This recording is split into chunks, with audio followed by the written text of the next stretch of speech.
안녕하십니까. 호크로 투자하는 쇼킹 부동산입니다. 21대 대선 후보 부동산 공약 비교 시작해 보겠습니다. 영상 전에 구독과 알람 설정 부탁드리겠습니다. 자, 오늘 국민의힘 대선 후보가 확정되었습니다. 윤석열 후보로 결정이 됐죠. 자, 지난 10월 초에 민주당에서도 이재명 전 경기도지사로 대선 후보가 확정이 됐습니다. 그래서 양당 대선 후보가 확정되었고 본격적인 대선 레이스가 시작이 됐습니다. 자, 오늘은 양 후보의 부동산 공약을 비교해 보겠습니다. 저희 쇼킹 부동산은 정치 방송이 아닙니다. 선출직 공무원의 평가는 부동산 정책의 하나를 말씀드립니다. 오늘은 지금 발표된 것 그대로 최대한 여러분들께 객관적으로 전해드리고자 노력을 하면서 영상을 찍었습니다. 자, 이번 20대 대선에 부동산 정책이 정말로 중요합니다. 문재인 정부에서 너무 많이 주택가격이 올라갔어요. 그래서 부동산 시장 안정을 위한 정책이 표심과 전 직결된다고 보고 있습니다. 이미 각 후보에서 부동산 정책의 중요성을 알고서 제일 먼저 부동산 공약부터 거의 다 확정을 시켜놨습니다. 오늘은 쉽게 요약을 정리해 드리겠습니다. 그래서 부동산 전문가가 아니신 분들도 부동산 공부를 많이 모르신 분들도 좀 알기 쉽게 어떤 장단점이 있는지 최대한 객관적으로 말씀을 드리겠습니다. 자, 부동산 시장 안정을 위한 정책은 두 가지 방향으로 나눠진다 말씀드렸습니다. 첫 번째, 공급 확대 방안이에요. 아파트 수 자체를 늘려서 아파트 가격을 떨어뜨린다는 거죠. 두 번째는 투기 수요 억제입니다. 자, 사람들이 내 집 산다고 주택 사는 것까지는 못 막으니까 그러면은 투자 목적으로 사는 사람만까지는 좀 막아야 수요가 좀 억제되면서 가격이 안정되지 않을까. 그래서 대부분의 부동산 시장 과열 시기에는 이 두 가지 정책이 동시에 나오게 돼 있어요.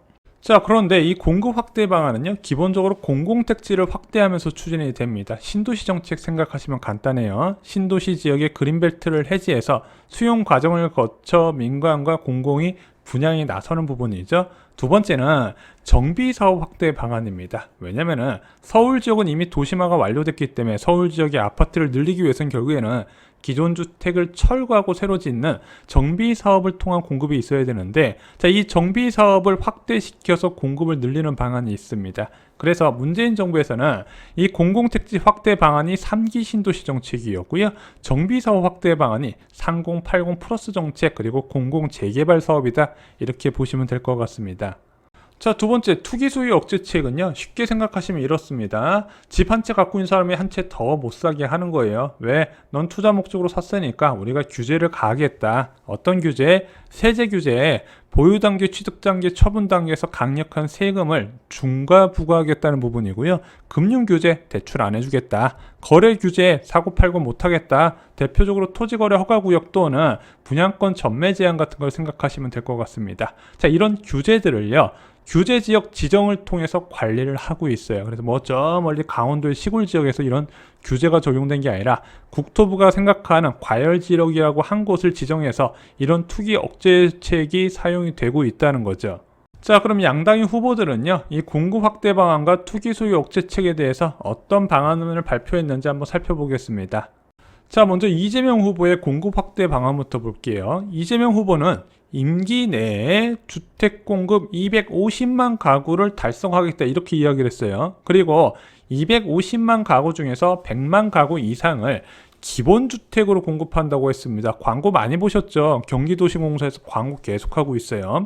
이 기본주택은 뭐냐면은 누구나 제한 없이 30년 이상 핵심 요지의 고품질의 중형 면적의 임대주택을 월 60만 원의 임대료만 내면 살 수 있게 하겠다는 지금 이재명 전 후보 경기도지사가 밀고 있는 공공임대주택 정책입니다. 그래서 이걸 발표하면서 어떻게 이야기를 했냐, 집값을 안정시키고 집 없는 서민들이 고통받지 않으려면 공급 물량 확대와 투기 수요와 공포 수요 억제가 필요하나 공급 내용도 고품질 공공주택인 기본주택 대략 공급으로 바꿔야 한다 이렇게 이야기를 했습니다. 그런데 이재명 후보는 별도의 정비사업 관련된 언급은 없었어요. 그리고 이 250만 가구의 확보 방안도 아직까지는 구체적으로 안 나왔습니다. 문재인 정부에서 한 64만 가구 정도 지정을 했거든요. 그럼 여기서 전국적으로 250만 가구니까 얼마나 더 추가돼야 될까요? 아무튼 추가로 신규 택지가 지정돼야 될 것 같은데 그에 대한 방안은 나오지는 않았습니다. 자, 윤석열 후보의 공급 확대 방안 보겠습니다. 먼저 역세권 첫집주택 사업을 시작하겠다. 그래서 매년 4만 원, 5년 동안 20만 원을 공급하겠다는 건데요.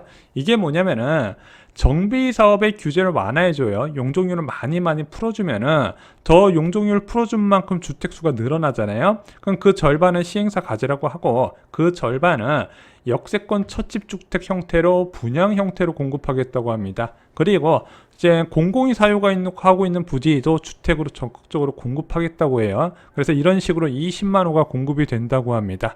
두 번째는 청년 원가주택 정책을 꺼내들었습니다. 이거는 도심권이 아니라 3기 신도시나 추가로 GTX 라인에 신규 택지를 지정해서 공급한다고 이야기를 했어요. 매년 6만 호, 5년간 30만 호 공급 계획이 나왔습니다. 그런데 원가잖아요. 원가 싸게 공급하겠다는 겁니다. 한마디로 땅값하고 건축비만 받고 바로 넘겨주겠다 이런 이야기인데 지금 저희가 예전부터 말씀드렸지만 이런 식으로 원가 공급하는 게 사실상 불가능하다 말씀드렸죠. 왜냐면은 사람들이 신도시 아파트 공급할 때 건축비하고 토지 가격만 생각하지만 LH가 그 지역에 신도시를 조성할 때는요 공공부지도 확보해야 되죠, 도로도 놔야 되죠, 공원도 들어가야죠, 다양한 활동 자금이 들어가게 됩니다. 그래서 그거를 분양가를 높게 책정받아서 그 임대주택을 비롯한 각종 비용을 충당하는데 원가로 공급하게 되면 그게 고스란히 LH 비용으로 들어가거든요. 그래서 윤석열 후보 캠프에서는요 여기서는 재정을 지원해서 청년 원가주택이 이루어질 수 있도록 하겠다, 굳고 보조를 하겠다 이렇게 밝힌 부분입니다. 단 이 청년 원가주택은요 재정이 들어갔기 때문에 개인이 사유하게 되면 불평등의 문제가 있으니까 토지 임대부 주택으로 공급하겠다고 밝혔습니다. 그래서 매각 시에는 공공에만 처분을 해야 돼요. 그러면은 시세는 단쳐주겠죠.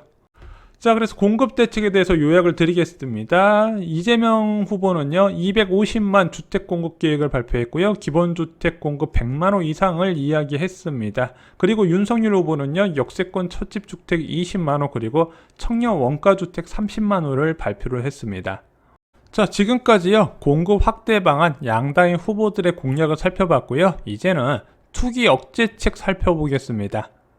자, 이재명 후보의 투기 억제책부터 살펴보면요, 먼저 이재명 후보는요 지금 벌써 이슈가 되고 있죠. 비필수 부동산에 대한 국토 보유세를 도입을 하겠다고 합니다. 그래서 재산세와 종부세를 폐지하고요 이 국토 보유세로 일원화시킨다고 해요. 그런데 지금 재산세도 그렇고 종부세도 그렇고 실효세율이 한 0.75에서 0.25% 되거든요. 재산세는 뭐 주택 보유한 사람 다 내고 종부세는 일정 요건을 갖고 있는 사람들이 납부하게 돼 있는데 그런 거 없이 내가 살지 않는 주택 투자 목적으로 하든 뭘 어떻게 갖고 있으면은 무조건 시세의 1%를 때린다고 합니다. 그리고 비필수 부동산에 대한 대출 연장도 제한을 한다고 해요. 마지막으로 비필수 부동산에 대한 과세도 강화한다고 합니다. 이재명 후보의 이야기로는 징벌적 수준으로 강화시킨다고 해요. 그러면 지금 이 비필수 부동산에 대해서 과세, 이제 아까 말씀드렸던 중과 부분이 누락되는 사람이 어떤 사람들이 있냐, 1주택 갭 투자자들이 직접적인 규제의 영향권으로 들어올 것으로 보여요. 지금은 1주택 갖고 있는 사람들이요 종부세, 취득세 그리고 양도세 중과를 적용받지 않습니다. 이재명 후보는 그 옛날부터 그것이 문제가 있다고 여러 차례 강조를 했어요. 그래서 공약 투기 억제책 핵심을 보면은요 1주택 실거주자를 제외하고는 모두 팔도록 유도하겠다 이렇게 밝혔습니다. 자, 윤석열 후보의 투기 억제책 살펴보겠습니다. 먼저 청년과 생애 최초 주택 구입자의 대출 규제 완화 방안을 발표한다고 합니다. 이미 더불어민주당에서 한 차례 이 대상자에 대한 대출 규제 완화 방안이 나왔는데 여기서 추가로 더 풀 가능성도 이야기가 나오고 있어요. 구체적으로 어느 수준까지 풀어준다고는 아직 발표되지는 않았습니다. 두 번째는 부동산 세제 규제 완화, 그래서 양도소득세 인하를 통한 세제 정상화 부분을 언급을 했습니다.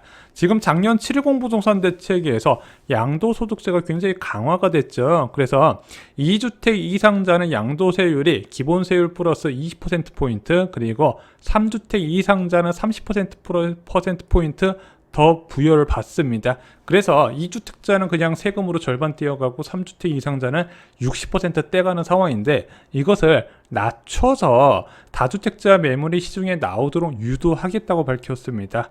세 번째는요 보유세 완화 방안이에요. 그런데 이 보유세를요, 다 깎아주는 건 아니고 1주택자의 종부세율을 인하시켜 주겠다고 합니다. 그리고 공시가격 현실화 방안, 지금 2025년부터 주택가격별로 시세의 90%까지 맞추는 방안이 추진 중이거든요. 이게 너무 빠르다, 조금 천천히 하겠다, 이렇게 밝혔습니다. 마지막으로 민간 임대사업자 제도를 활성화시키겠다고 합니다. 작년 70 부동산 대책에서 이 민간 임대사업자 제도, 아파트는 폐지가 됐고요. 기존에 등록됐던 사람들도 의무 임대 기간이 끝나면 자동적으로 말소가 도입됩니다. 그리고 단독주택이나 다세대는 의무 임대 기간이 10년으로 늘어났어요. 자, 그런데 이것을 다시 살리겠다고 합니다. 그래서 전체적으로 윤석열 후보는요, 투기 억제책 중 몇몇 규제를 철폐하는 것을 발표를 했습니다. 그래서 실수요자는 좀 더 이제 규제를 완화해주고, 그리고 투자로 접근하는 사람한테는 의무를 부여하고 혜택을 주겠다, 이렇게 접근을 하고 있습니다. 자, 다시 투기 억제책에 대해서 요약을 해볼게요. 먼저 이재명 후보는 비필수 부동산에 대한 국토보유세 도입, 비필수 부동산에 대한 대출 제한, 비필수 부동산에 대한 과세 강화 방안입니다. 단, 내 집에 한 채 살고 있는 사람은 건드리지 않거나 오히려 세금을 깎아주겠다고 이야기를 해요. 윤석열 후보는요, 청년과 생애 최초 주택 구입자의 대출 규제 완화 방안을 꺼내들었고요. 부동산 세제 규제 완화, 양도소득세 인하를 통한 세제 정상화 방안을 이야기를 했습니다. 세 번째는 보유세 완화 방안, 공시가격 현실화 방안을 조절시키고요. 1주택자 종부세를 깎아준다고 합니다. 마지막으로 민간 임대사업자 제도 활성화 부분 카드도 꺼내들었어요. 양 후보가 많은 차이점을 나타내는 부분이 바로 이 투기 억제책 부분입니다. 자, 대통령 선거 이제 124일 남았습니다. 누가 당선되더라도 부동산 시장은 대변화가 생길 것으로 보여집니다. 당장 다음 정부에서 적지 않은 신규 택지가 추가로 지정될 가능성 부분 저희가 예전부터 경고를 드렸는데, 공약을 보니까 신규 택지 추가로 필요할 것 같습니다. 자, 지금 10년 전과 동일하게 금리가 지속적으로 올라가는 상황이 펼쳐질 겁니다. 그럼 부동산 시장은 침체될 수밖에 없는 부분이죠. 지금은 예전보다 훨씬 더 위험한 상황인 것 다주 말씀을 드렸습니다. 쇼킹 부동산원 아파트 교과서로 과거를 공부하시고 미래를 대비하시기 바랍니다. 이상으로 영상 마치겠습니다. 구독 꼭 부탁드립니다. 감사합니다.